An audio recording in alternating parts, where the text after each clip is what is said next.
Bonsoir à tous et à tous, c'est le pasteur Georges.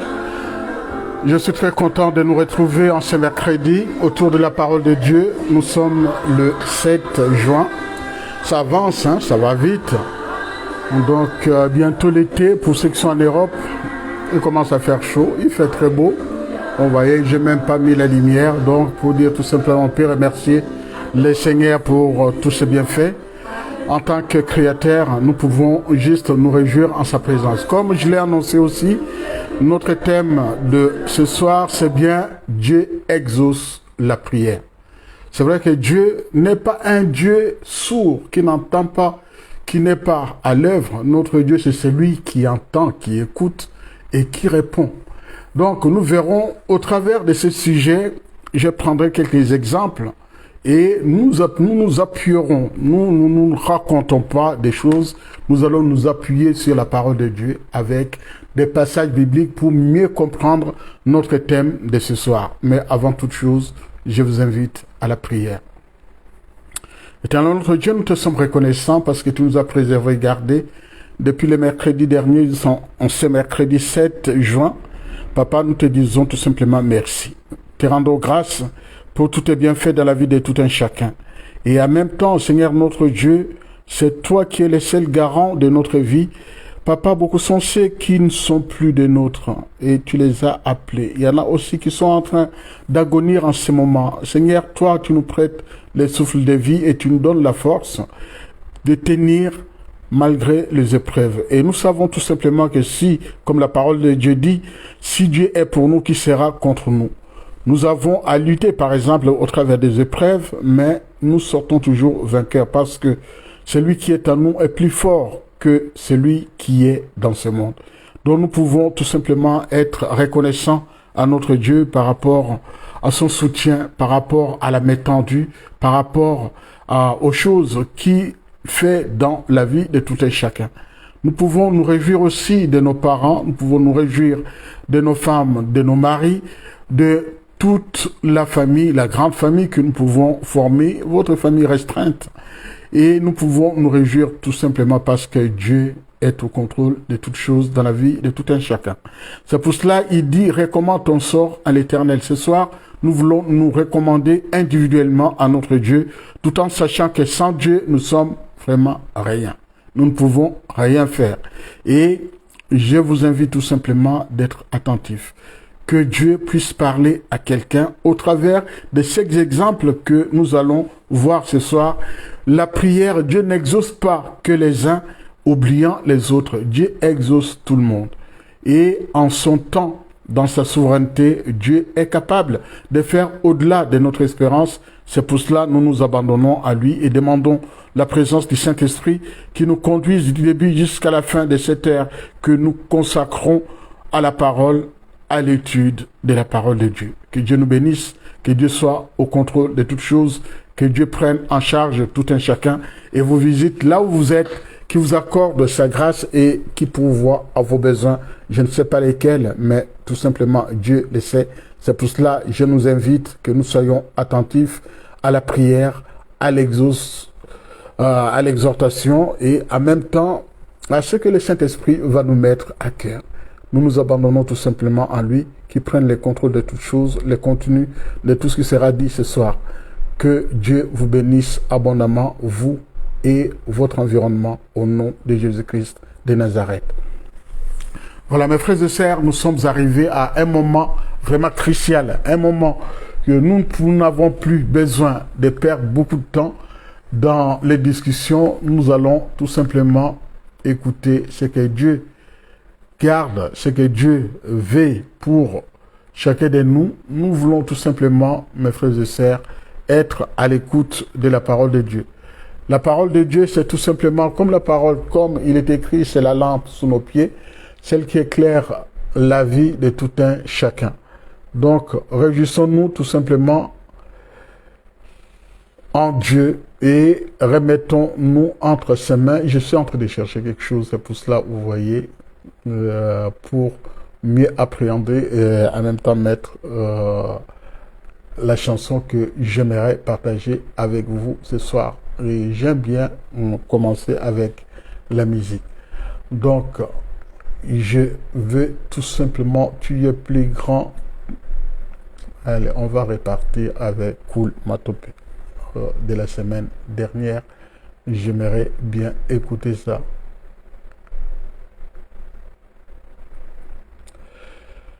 Voilà, je suis content parce que la parole de Dieu, c'est celle qui éclaire ta vie, c'est celle qui éclaire ma vie, c'est celle qui me nourrit, elle te nourrit aussi.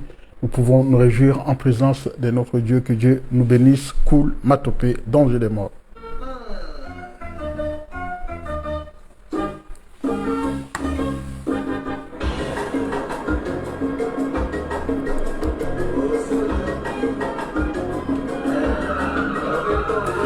Ayons l'habitude de partager la parole. Quand tu la partages, tu fais du bien aussi à quelqu'un qui est en train de penser, à se poser des questions. Donc, en partageant, tu peux faire du bien à quelqu'un. Dieu peut visiter la personne à cet instant-là. Donc, ne gardons pas pour nous. Partageons, partageons, partageons, partageons. Gagnons les terrains. Et comme la moisson est grande, Dieu a besoin des ouvriers. Sois l'ouvrier que Dieu a besoin pour la propagation de son évangile. Sois béni, que Dieu te visite.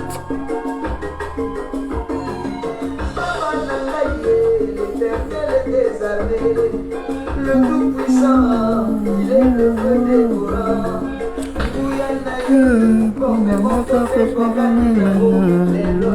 Décidé à partir d'aujourd'hui.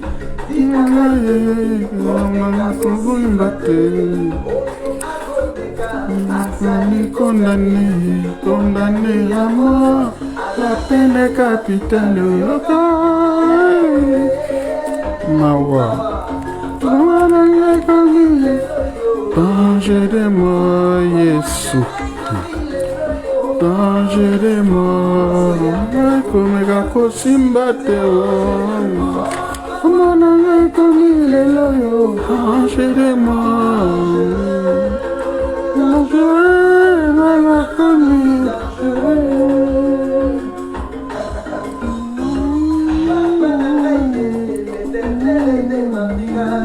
Le Tout-Puissant, il est le feu dévorant. Bouyanaye, Bombadomi et Boussanadeo. Les loyaux a déchiré, a partir les lots. Finalement, Montonné a touché. Soki Yokonega, Yokozala condamné à mort, à la peine capitale.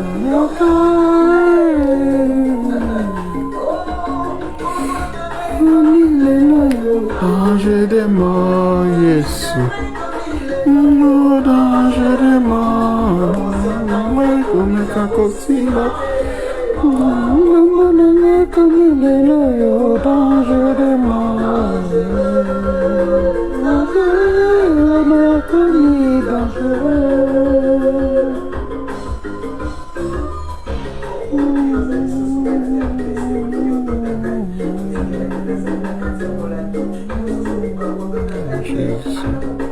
Merci Seigneur pour tout est bien fait. Merci de l'assurance que nous avons auprès de toi. Merci de la main tendue ce soir. Nous voulons la saisir, marcher avec toi, avancer avec toi Seigneur. Sans toi, nous n'avons pas de vie ici-bas. Sans toi, nous ne pouvons pas résister. Sans toi, personne, Seigneur, ne peut prétendre quoi que ce soit. Seigneur, tu es le pourvoyeur par excellence, c'est pour cela que nous nous confions en toi. Nous avons besoin de toi. Encore une fois, te disons notre reconnaissance pour tout est bien fait. Merci de la main tendue ce soir. nous voulons aller de l'avant avec toi. Béni soit ton nom, dans le nom de Jésus-Christ notre Seigneur.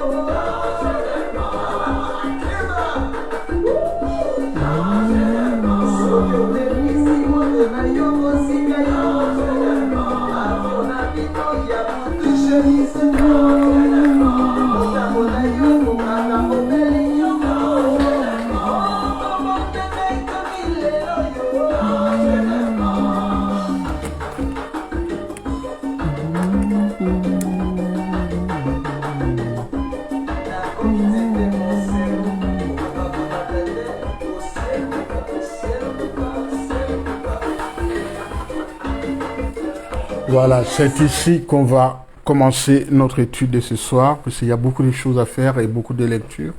Pour cela, je vous invite tout simplement que nous commencions la première lecture de la parole de Dieu qui se trouve dans 1 Jean, nous sommes dans le Nouveau Testament, 1 Jean, le chapitre 5, de verset 14 au verset 15. Il est écrit, « Nous avons auprès de lui, c'est-à-dire Dieu, cette assurance, si nous demandons quelque chose conformément à sa volonté. » Conformément à sa volonté, il nous écoute. Et si nous savons qu'il nous écoute, quelle que soit notre demande, nous savons que nous possédons ce que nous lui avons demandé. Voilà la première lecture de la parole. Je suis toujours dans le Nouveau Testament. On va lire dans Actes chapitre 10, le verset 30 au verset 32. Actes chapitre 10, le verset 30 au verset 32.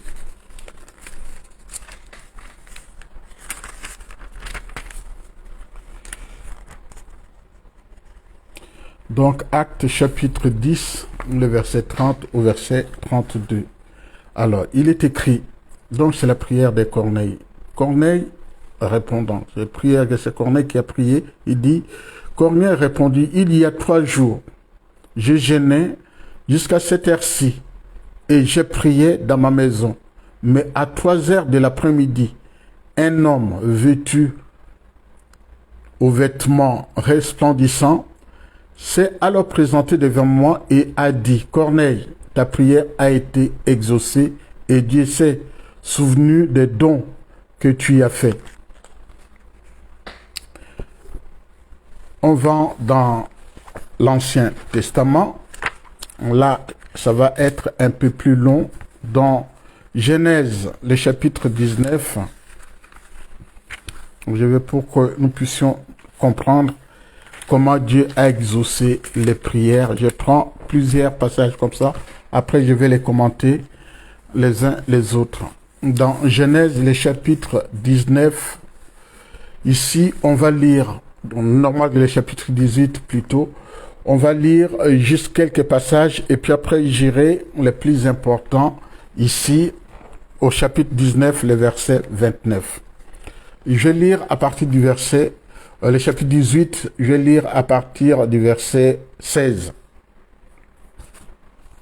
Car ici, il s'agit vraiment de l'intercession que fait Abraham par rapport à la situation de son neveu Lot, là où il est, à Sodome, et ce qui en suit. Ces hommes, donc, les anges envoyés par le Seigneur, ces hommes se levèrent pour partir en se dirigeant du côté de Sodome. Abraham les accompagna pour le reconduire.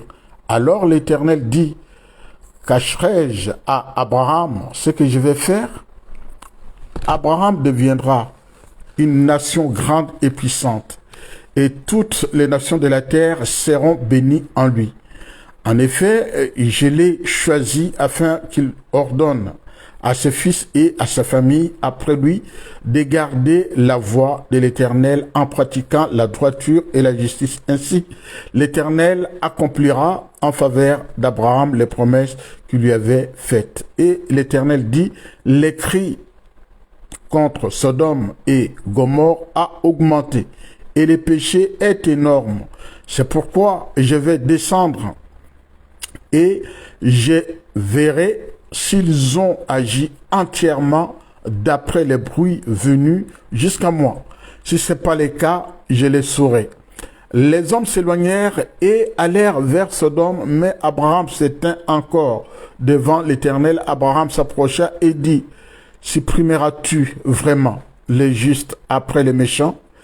Peut-être il y a 50 justes dans la ville. Les supprimeras-tu aussi et ne pardonneras-tu pas à cette ville à cause des 50 justes qui sont au milieu d'elle? Alors, faire mourir les justes avec les méchants, si c'est bien que l'essor du juste serait identique à celui du méchant, cela ne correspond certainement pas à ta manière d'agir. Celui qui est juste ou celui qui juge toute la terre n'appliquera-t-il pas le droit? L'Éternel dit, si je trouve à Sodome 50 justes, je pardonnerai à toute la ville à cause d'eux. Donc après, c'est presque l'échange entre Dieu et Abraham. Ici, Abraham est en train d'intercéder pour Sodome et Gomorrhe. Je vous amène directement au chapitre 19. Ici, le plus important, je vais lire à partir du verset 29. Juste ça, le verset 29, suivez bien.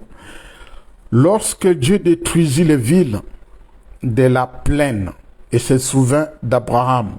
C'est pourquoi il fit échapper Lot au désastre par lesquels il bouleversa les villes où celui-ci s'était installé. Donc Dieu s'est rappelé tout simplement de Lot, d'Abraham, de son intercession. Donc vous avez le chapitre 19 de Genèse. Chapitre 19, vous pouvez lire 18, 19. Ici, pour voir comment les choses vont se passer et comment Dieu va exaucer la prière par rapport à la demande ou l'échange que Dieu va avoir avec Abraham. Ici, mes frères et sœurs, notre sujet de ce soir, c'est Dieu a exaucé. Donc, pour vous voir, Dieu, pour exaucer, il faut que vous vous exprimiez, que vous vous adressiez à lui. C'est pour cela, les textes qu'on a lus ici, quand vous regardez l'épître de Jacques, il est question de la prière du juste. Pour que Dieu exauce votre prière, il faudra que vous soyez juste, dans la droiture, dans l'observation de la loi de l'Éternel. Sans cela, malheureusement, tu peux beau prier, Dieu n'exaucera pas. Il faut être en conformité avec la parole de Dieu, la mettre en pratique.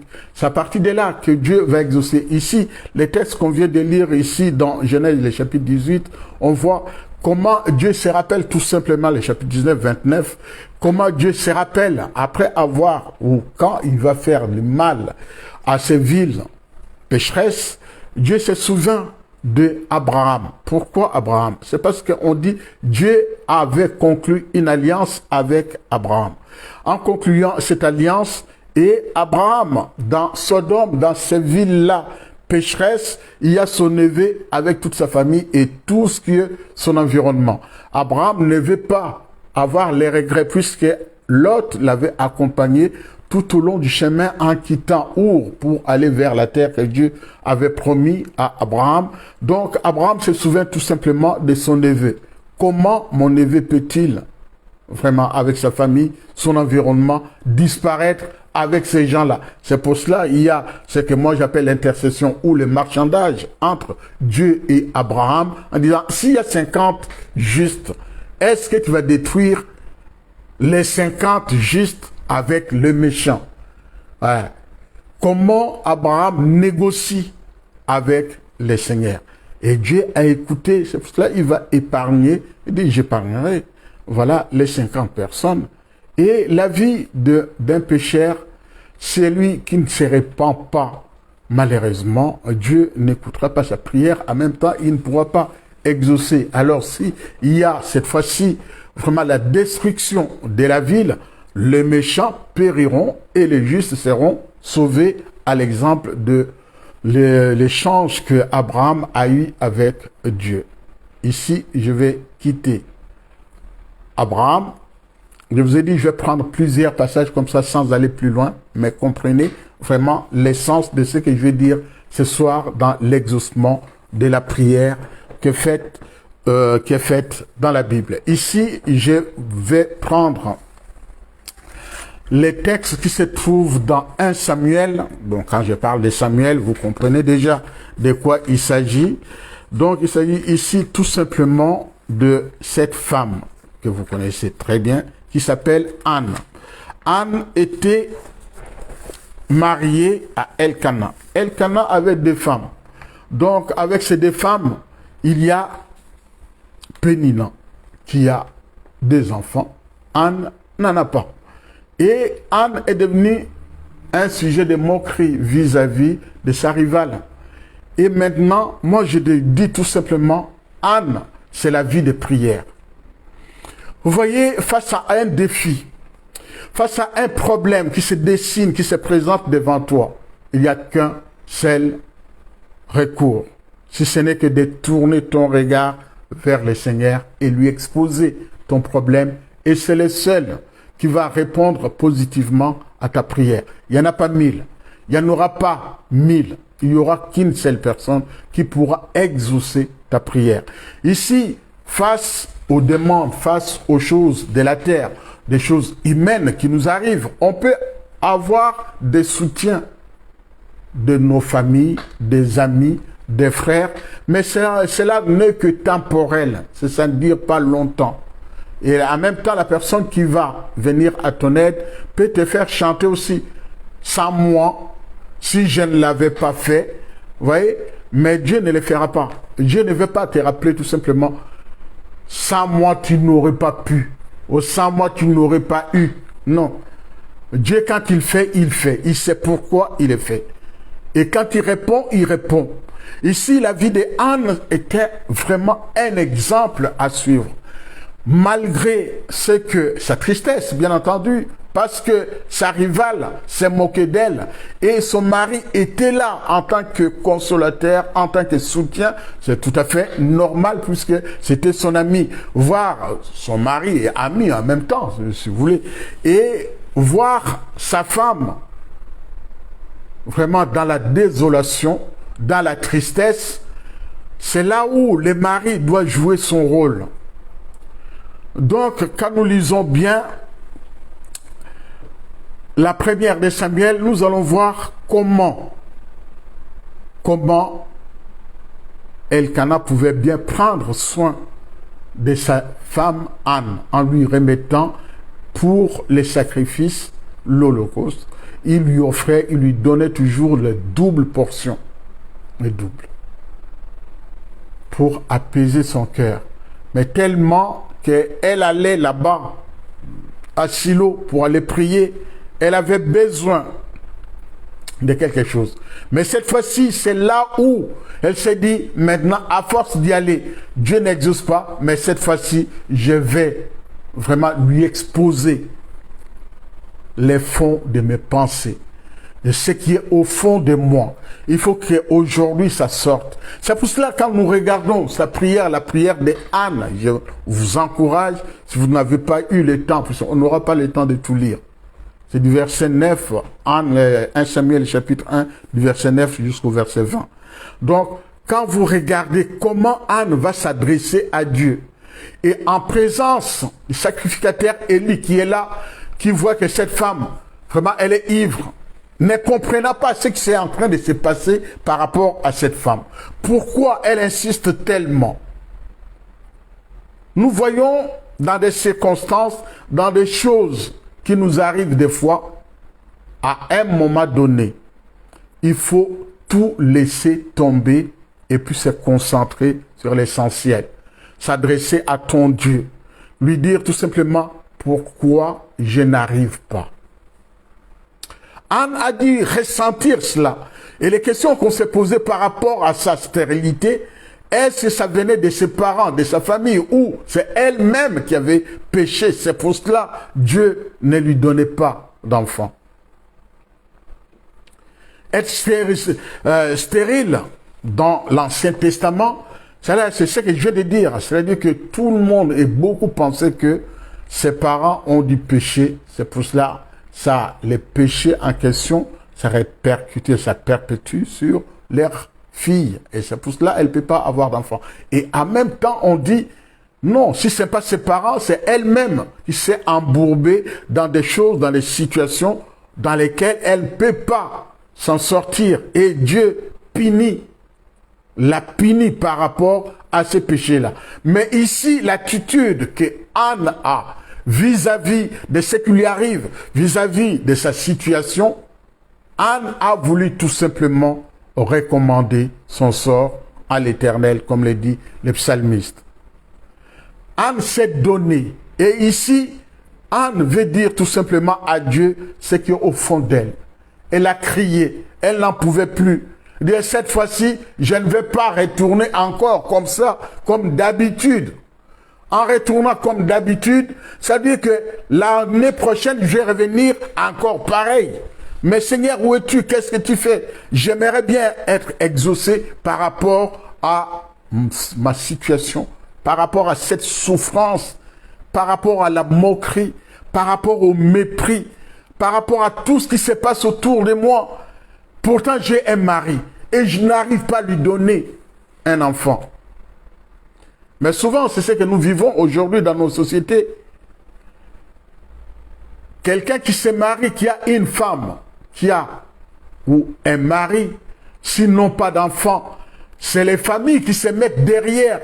La plupart des cas, ils vont dire c'est la femme. Bien sûr, c'est elle qui garde l'enfant. C'est la femme qui ne met pas au monde. Tout le temps, il faut, maintenant avec la science, il faudra se poser la question, est-ce que la femme met au monde ou l'homme ne peut pas mettre au monde? Ne peut pas faire en sorte que sa femme tombe enceinte. Donc, la faute est toujours sur la femme. On voit toujours la femme. Et oubliant que l'homme aussi peut être fautif, entre guillemets. Anne a prié, elle a pleuré. Et sa prière, c'est qu'on peut vraiment se rendre compte, sa prière, c'est une prière que moi j'appelle une prière ciblée. Elle n'a pas besoin de beaucoup de discours. Anne veut dire à Dieu tout simplement une chose. Ici, mon Dieu, je veux un enfant. Précision, pas n'importe quel enfant. Cet enfant, je veux un garçon. Et la finalité, qu'est-ce que cet enfant-là va faire? Si tu me donnes cet enfant, écoutez bien, les retours. Si tu me donnes un enfant garçon, ce garçon-là sera à ton service. Vous voyez? Ça veut dire qu'ici, cet enfant sera consacré au Seigneur. Et effectivement, Dieu nous prend au mot. Dieu nous prend au mot. Tout ce qui sort de ta bouche, mon frère, ma soeur, il faut faire attention. Il faut faire attention par rapport aux paroles qui sortent de notre bouche. La personne qui va dire à son enfant, ou la personne qui va dire à quelqu'un en disant, toi, tu seras voleur, toi, tu seras brigand, toi, tu seras meurtrier, toi, tu seras prostitué. Toutes les paroles qui sortent de ta bouche, il faut faire très attention. Parce que ces paroles-là ont des répercussions derrière. Faire très attention par rapport aux paroles qui sortent de notre bouche. Ouais, cet enfant, de toute façon, n'a jamais été intelligent. Ça sort de ta bouche. Et le diable va profiter, bien entendu, de ces paroles-là pour les mettre sur ton enfant. Alors, de toute façon, que tu le veuilles ou pas, c'est sorti de la bouche de ton mari. Les diables, des fois, nous condamnons tout le temps. C'est les diables. C'est le diable qui a fait ceci. Mais pourtant, il faudra réfléchir cette fois-ci en disant, est-ce que je n'ai jamais dit des paroles méchantes par rapport à mes enfants, par rapport à mon mari, par rapport à ma femme? Et à chaque fois, j'accuse, toi, Seigneur, tu as vu, regarde ce que ce mari m'a fait. Regarde, moi, je souffre. Toutes les paroles qui sortent de ta bouche, c'est les paroles accusatrices. Tu es en train d'accuser. N'oublie pas, toutes les paroles qui sortent de ta bouche ne doivent pas être des paroles accusatrices. Au contraire, puisque quand tu prends l'évangile de Matthieu, où le Seigneur dit, prends Matthieu chapitre 6, et Dieu nous recommande de prier même pour nos propres ennemis. Et à plus forte raison, toutes les paroles qui sortent de toi, il m'a fait ça, il m'a fait ceci, il m'a fait cela, ça sort de ta bouche, tout en citant le nom de la personne, c'est-à-dire ici tu es en train d'accuser cette personne-là auprès de Dieu. Et ici je reviens à la prière de Anne. Anne a priant, précise bien dans sa prière, Seigneur, je te demande une chose, donne-moi un enfant. Quand j'aurai cet enfant, je veux, la précision, j'insiste bien là-dessus, je veux que cet enfant soit mâle, garçon. Et quand j'aurai ce garçon-là, quand il aura fini de sévrer, je les ramènerai ici même et je les mettrai à ton service. Et Dieu a écouté la prière de cette femme. Quand elle est rentrée chez elle, il est bien dit, il a fallu que son mari sorte avec elle. Et Anne tombe comme ça. Est-ce qu'elle avait été voir la porte d'à côté pour avoir cet enfant? Non. Elle est tombée enceinte en réponse à sa prière. Anne avait prié et Dieu a écouté sa prière. La vie de Anne, c'est la vie de prière. Celui qui se donne à fond avec un objectif à atteindre. Quel est cet objectif? Je veux. Je veux. Quand je veux, je dois y mettre des moyens pour parvenir. Quand je veux quelque chose, je dois tout faire pour arriver à atteindre ce but que je me suis fixé. Qu'est-ce que je veux? Je veux prospérer. Alors pour prospérer, comment devrais-tu t'y prendre pour prospérer? Je veux une voiture, d'accord. Pour avoir une voiture, comment dois-tu faire? Toi qui passes toute ta nuit, toutes tes journées, en train de dormir, à ne rien faire, comment peux-tu acheter une voiture si tu ne te donnes pas les moyens? Il faut passer par le travail. Avec le travail, tu vas avoir un salaire. Avec ce salaire, où tu vas économiser, ou tu vas aller chercher peut-être, en guillemets, la démarche ne dépend que de toi, un crédit pour pouvoir t'acheter une voiture. Ici, le créancier verra que la personne travaille, donc je peux lui faire confiance. Et voilà tous les moyens que tu auras mis, la stratégie déployée autour de ton projet. Tu mets tout en exécution et tu y arrives à acheter la voiture. Anne a mis tout en place. Eh bien, cette fois-ci, je ne retourne pas sans que Dieu m'ait exaucé. Voyez son retour quand Dieu a exaucé, quand elle est revenue avec l'enfant. Qu'a-t-elle fait? Elle est retournée là où ça avait commencé. Elle est partie voir le sacrificateur Élie pour lui dire, est-ce que tu te souviens de moi? La personne qui nous marque, on n'oublie pas. Et comment veux-tu que je t'oublie? Je suis la femme qui priait, celle que tu considérais ivre. Je n'étais pas ivre. J'ai demandé cet enfant-là. C'est mal. Et Dieu m'a exaucé. Dieu a exaucé la prière de Anne, lui donnant Samuel, Shemuel, voilà, les dons de Dieu. Elle, c'est Dieu, Shama, Dieu a écouté, Dieu a entendu et Dieu a exaucé Shemuel. Dieu a donné cet enfant, t'a attendu par Anne et son mari. Voilà, malgré les enfants de Péninan, le seul garçon que Dieu donne à Anne ici devient le plus important que ses frères et sœurs. Il est aussi le premier juge. Quand vous regardez, vous lisez les Écritures, Samuel, on l'appelle prophète, on appelle aussi juge. C'est Samuel qui va instaurer, qui va ici bénir ou oindre le premier roi. C'est Samuel qui va oindre le premier roi d'Israël. Et David, c'est toujours Samuel. Vous voyez comment Dieu va tout faire pour exaucer la prière d'un homme ou d'une femme qui considère comme étant juste. Anne, la vie des prières. Est-ce le cas pour toi? Je vous ai parlé d'Abraham. Non seulement par Abraham, Lot a été sauvé avec son environnement, à l'exception de sa femme qui s'est retournée.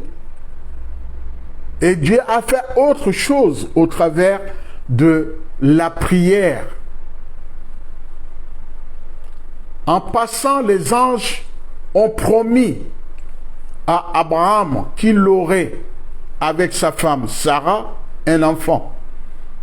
L'enfant de la promesse en la personne d'Isaac. Dieu avait promis et Dieu a exaucé sa promesse et Dieu a répondu à l'attente. Elle dit, je deviens comme Anne, je deviens la rusée à mon âge. Avoir un enfant, mettre au monde un enfant, ça n'a pas d'âge. Dieu a donné un enfant à Sarah, Isaac. On pouvait considérer que Isaac était né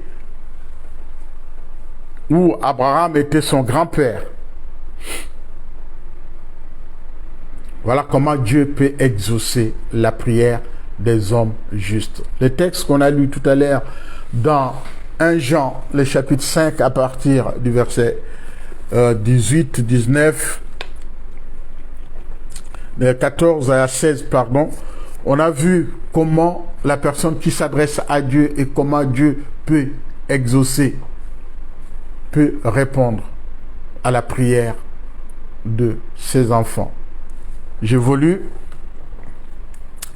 Ici, nous lisons dans 1 Roi, on avance, hein, on va avancer, 1 Roi à partir du chapitre 17. Nous sommes toujours dans l'Ancien Testament. 1 Roi à partir du chapitre 17, vous pouvez aller jusqu'au chapitre 19. 1 Roi à partir du chapitre 17.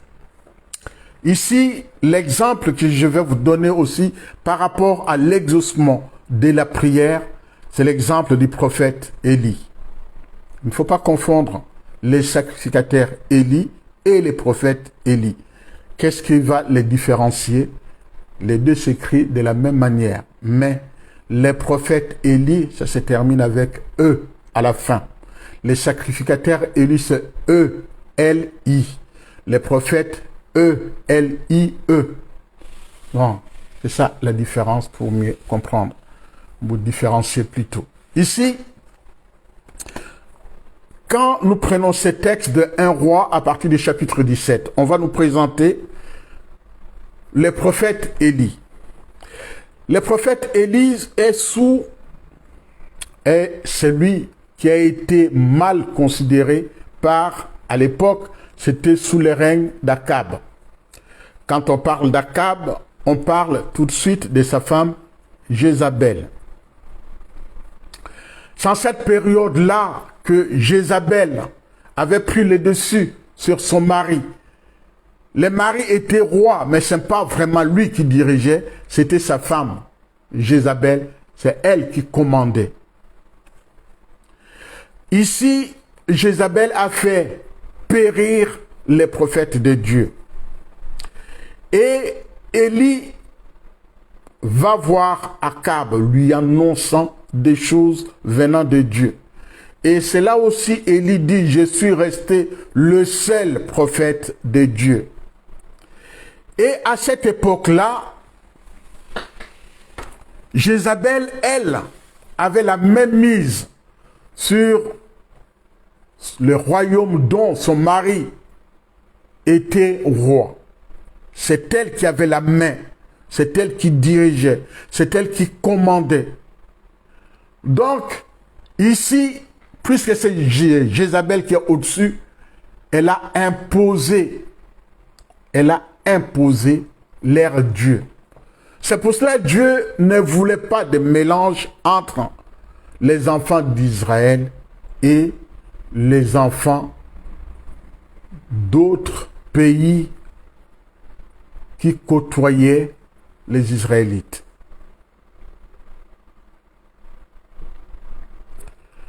En épousant des filles étrangères, en l'exemple de ce dont il est question ici, Jézabel est entrée ici avec leur divinité. Et la divinité à l'époque, c'est bien Baal. Baal était la divinité qui dominait à l'époque et Baal avait ses propres prophètes. Et pour mieux dominer, Jézabel devait faire périr les prophètes de Dieu pour que ces prophètes à elle, les prophètes de Baal, puissent régner.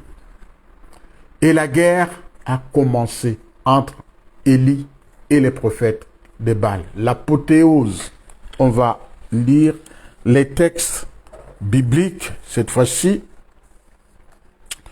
On va prendre le chapitre 17, le verset 22 au verset 23. Donc ici, j'aimerais commencer. Il y a beaucoup de textes bibliques qu'on pourra lire, mais je vais commencer à partir 1 Roi, le chapitre 17, à partir du verset 17. Il est écrit, après ces événements, les fils de cette maîtresse de maison tomba malade. Sa maladie fut si violente qu'il cessa de respirer. La femme dit alors à Élie, le prophète, que me veux-tu, homme de Dieu? Es-tu venu chez moi pour rappeler les souvenirs de ma faute et pour faire mourir mon fils? Élie lui répondit, donne-moi à manger. Ou donne-moi plutôt, la femme, pardon. Il lui répondit, donne-moi ton fils. C'est Élie qui lui dit. Alors il est pris dans le bras de la femme, le monta dans la chambre à l'étage où il logeait et le coucha sur son lit. Puis il fit appel à l'Éternel et dit, Éternel mon Dieu, est-ce que tu vas faire du mal au point de faire mourir son fils, même à cette femme qui m'a accueilli chez elle? Puis il s'étendit, il étendit 3 fois sur l'enfant, fit appel à l'Éternel et dit, Éternel mon Dieu, je t'en prie, que l'âme de cet enfant revienne sur lui. L'Éternel écouta, écoutez bien, l'Éternel écouta et dit, l'âme de l'enfant revint à lui et retrouva la vie. Élie prit l'enfant, les descendit de la chambre jusqu'à la maison et les donna à sa mère en lui disant, vois, ton fils est bien vivant. La réponse de la femme, et la femme dit à Élie, je reconnais maintenant que tu es un homme de Dieu et que la parole de l'Éternel dans ta bouche est vraie. Vous voyez comment Dieu exauce ici. D'abord, il faut comprendre ce qui se passe ici. Élie a demandé face à la mort, face au seul enfant qui restait à cette veuve, Élie demande à ce que le Seigneur ne laisse pas cette veuve toute seule. Elle avait besoin de cet enfant. Je vais au chapitre 18, à partir du verset 20. C'est là où les choses vont commencer. Le chapitre 18, à partir du verset 20, je vais lire. Akab, donc le mari de Jézabel, envoya des messagers vers tous les Israélites et rassemblant les prophètes au mont Carmel. Alors Élie s'approcha de tout le peuple et dit, jusqu'à quand aurez-vous un comportement boiteux. Si c'est l'Éternel qui est Dieu, suivez-le. Si c'est Baal, suivez-le. Le peuple ne lui répondit rien. Élie dit au peuple, je suis resté le seul prophète de l'Éternel. Il y a 450 prophètes de Baal. Que l'on nous donne 2 taureaux. Alors qu'ils choisissent pour eux l'un des taureaux, les coupent en morceaux et les placent sur le bois, sans y mettre le feu. De mon côté, je prépare l'autre taureau et je les placerai sur le bois, sans y mettre le feu. Puis faites appel au nom de votre Dieu. Quant à moi, je ferai appel au nom de l'Éternel, le Dieu qui répondra par le feu, c'est celui-là qui sera Dieu. Tous les peuples répondu, c'est bien. Élie dit au prophète de Baal, choisissez pour vous l'un des taureaux et préparez-le, ainsi de suite. Donc vous avez compris. Donc ici, je vais plus loin au verset 38 plutôt. Alors, ils ont tout préparé, ils ont tout mis en place. À partir du verset 38, écoutez bien. Le feu de l'Éternel tomba. Il brûla l'holocauste, les bois, les pierres, la terre, et il avala l'eau qui était dans le fossé. Quand ils virent cela, tous les membres du peuple, c'est ce que Élie leur avait demandé, tombèrent les visages contre terre et dirent, c'est l'Éternel qui est Dieu. C'est l'Éternel qui est Dieu. Et écoutez bien ce que Élie va faire maintenant. Il dit, emparez-vous des prophètes de Baal, les dit Élie, qu'aucun d'eux ne puisse s'échapper. Et ils s'emparèrent d'eux. Élie les fait descendre au bord du torrent de Kison, où il les égorgea. Puis Élie dit à Akab, monte, manger et boire, car il y a un grondement annonciateur de pluie. Akab monta manger et boire. Quant à Élie, il monta au sommet du mont Carmel et se pencha jusqu'à terre. Et il mit son visage entre ses genoux. Puis il dit à son serviteur, monte regarder du côté de la mer. Le serviteur monta et regarda, il n'y a rien. Élie dit 7 fois, retourne-y. La 7e fois, le serviteur dit, voici un petit nuage qui s'élève au-dessus de la mer, qui est de la taille d'une paume de main. Élie dit, monte dire, Akab, attelle ton char et descends, afin que la pluie ne puisse pas te retenir. En quelques instants, le ciel devint noir, des nuages, le vent souffla et il y eut une forte pluie. Akab monta, et ainsi de suite. Le verset 46, la main de l'Éternel reposa sur Élie et qui noua sa ceinture et courut devant Akab jusqu'à l'entrée de Jezreel.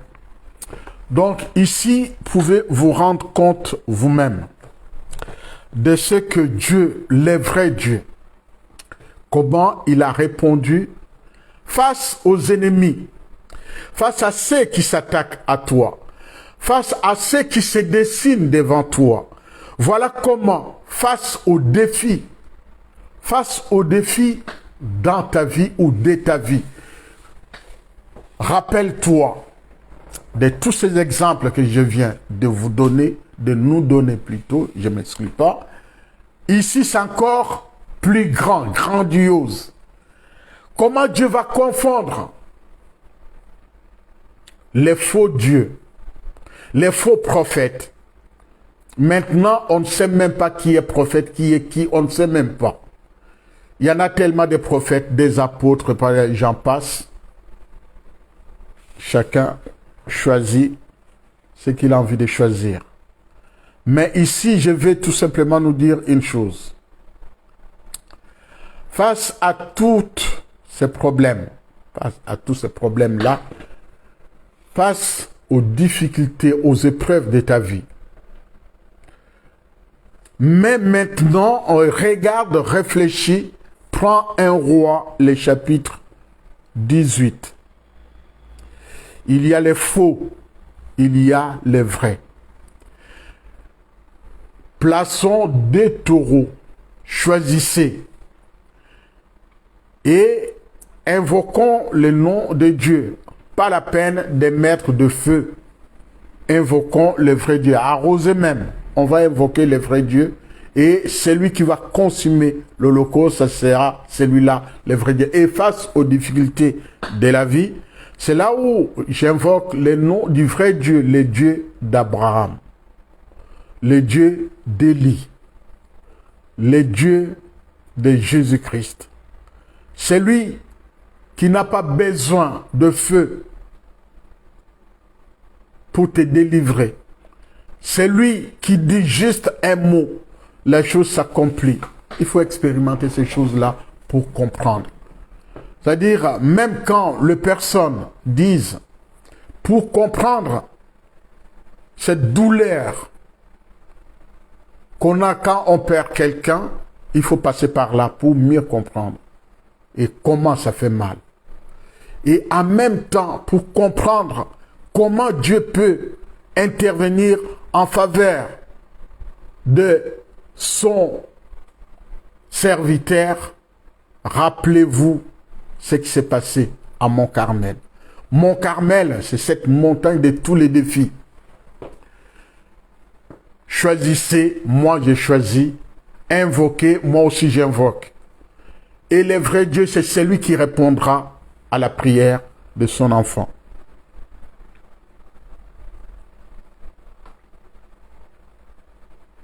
Vous savez ce qui s'est fait aussi au travers de Moïse. Quand vous prenez les livres d'Exode, Moïse que Dieu a choisi pour délivrer son peuple.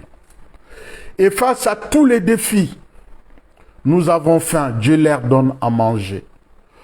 Nous avons soif, Moïse dit à Dieu, voici le peuple que tu m'as donné pour conduire.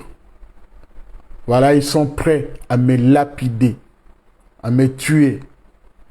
Fais quelque chose. Dieu a intervenu, il leur a donné de l'eau. Et à son successeur, Josué, pour entrer dans Canaan, rappelez-vous, Moïse avait prié et par l'intermédiaire de Dieu en disant, tiens les bâtons, dresse-le. Et la mer Rouge s'est fendue en deux, ils sont passés. Et les successeurs de Moïse en la personne de Josué, la même chose. Pour passer Jourdain, ils sont passés comme ils étaient passés par la mer Rouge, traversés, aller l'autre côté. Et pour entrer aussi dans Jourdain, à Canaan, il fallait passer les Jourdains et ils sont passés encore une fois à sec. Et Dieu s'est adressé directement à Josué. Josué a écouté, a appliqué la parole de Dieu. Et ici, vous vous rendez compte des choses. C'est-à-dire, ici, Dieu ne peut répondre que quand toi, tu appliques les recommandations de Dieu. C'est-à-dire, ce que Dieu recommande, il faudra que tu les appliques pour que ces derniers puissent exaucer ta prière. Je ne sais pas si je me fais comprendre ici. Pour résumer, waouh, excusez-moi, accordez-moi juste 2 minutes. Je vais résumer. Il y a 7 prières très importantes que vous pouvez retenir. Ce que je viens de parler de Josué, vous prenez les livres de Josué, les chapitres 10, à partir du verset 2 jusqu'au verset 15. Il y a Josaphat que je n'ai pas cité, face à l'adversaire qui arrive. Josaphat a peur, on vient lui annoncer qu'il y a une multitude d'hommes forts qui arrivent pour vous attaquer. Et Josaphat a peur. Et ici, par l'intermédiaire de l'homme de Dieu, il a programmé le jeûne pour toute une nation. Ils ont prié, ils ont imploré la grâce de Dieu. Et c'est là Dieu leur dit, comme il avait dit déjà à Moïse, les Égyptiens, Exode 14, à partir du verset 14, les Égyptiens que vous voyez, vous ne les verrez plus. Ici, tout simplement, Dieu dit à Josaphat, gardez silence.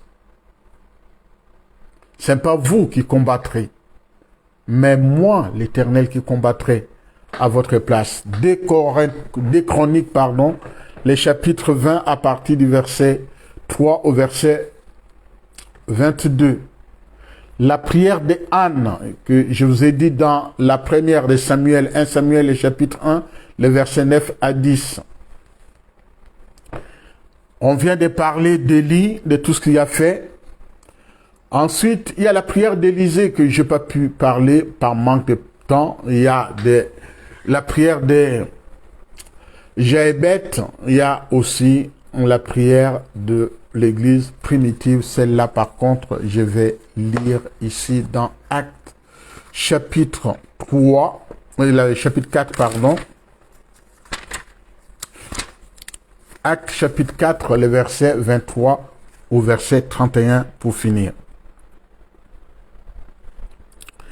Ici, il est écrit, car on va parler de l'arrestation de Pierre et de Jean. Acte le chapitre 4, la partie du verset 23 jusqu'au verset 31. Donc, nous lisons, une fois relâchés, Pierre et Jean allèrent trouver le leur et racontèrent tout ce que les chefs des prêtres et les anciens les avaient dit. Après les avoir écoutés, ils s'adressèrent tous ensemble à Dieu en disant, Maître, tu es le Dieu qui a créé les ciels, la terre, la mer et tout ce qui s'y trouve. C'est toi qui as dit par l'Esprit Saint,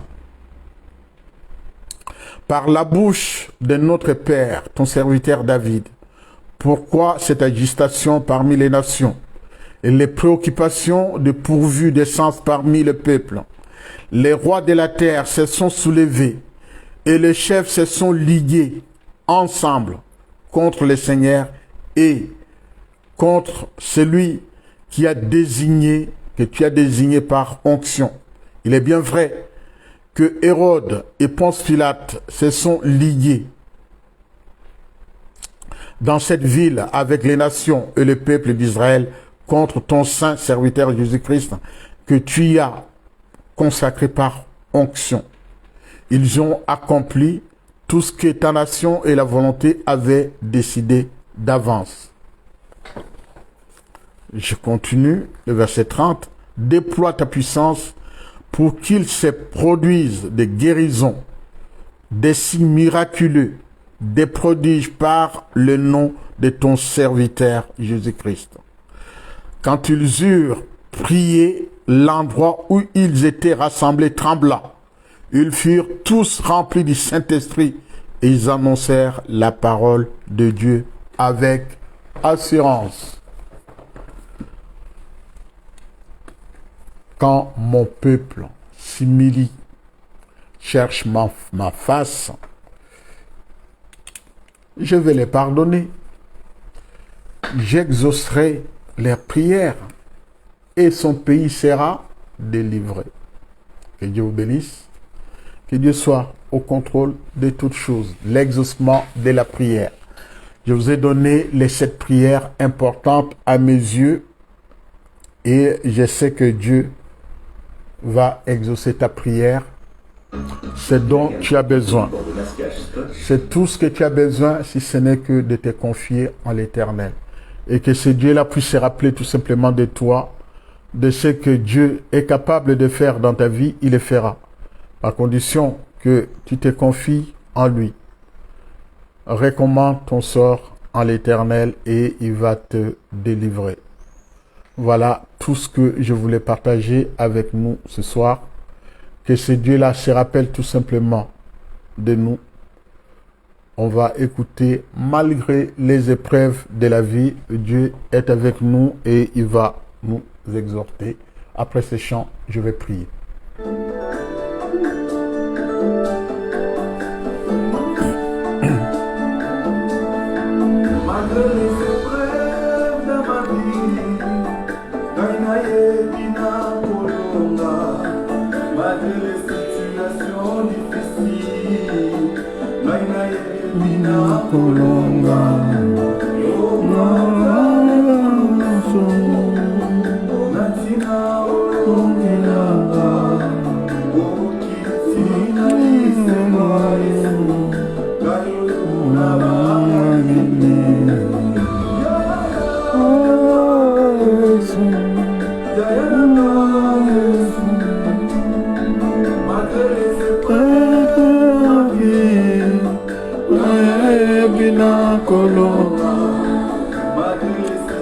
Je sais que je triompherai.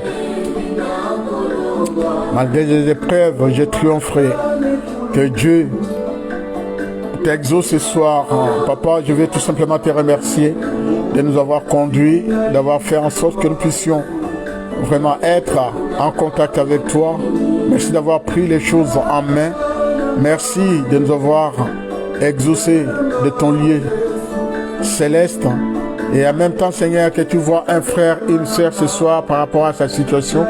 Papa, tu es le seul qui peut faire quelque chose. Nous avons vu et entendu tout ce que les patriarches ont vécu.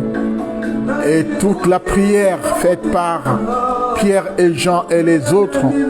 Seigneur, même si l'endroit tremblait, tout simplement, ils étaient remplis de l'esprit. Fais remplir ton esprit, ton enfant, tes enfants, de toutes les personnes qui se confient en toi, ne soient pas couverts de honte. Exauce notre prière ce soir, sois au contrôle de toutes choses. Nous avons besoin de toi. Encore une fois, te disons un grand merci. Sois béni dans le nom de Jésus-Christ, son Fils. Disons tout simplement Amen, Amen, Amen. Voilà mes frères et sœurs, nous sommes arrivés à la fin de notre étude de ce soir. Donc, on se retrouve les vendredis à 21h pour la prière et je reprendrai comme ça la synthèse de ce qu'on a entendu ce soir, mais cette fois-ci avec l'application par la prière longue. Que Dieu vous bénisse. Passez une excellente soirée. À bientôt.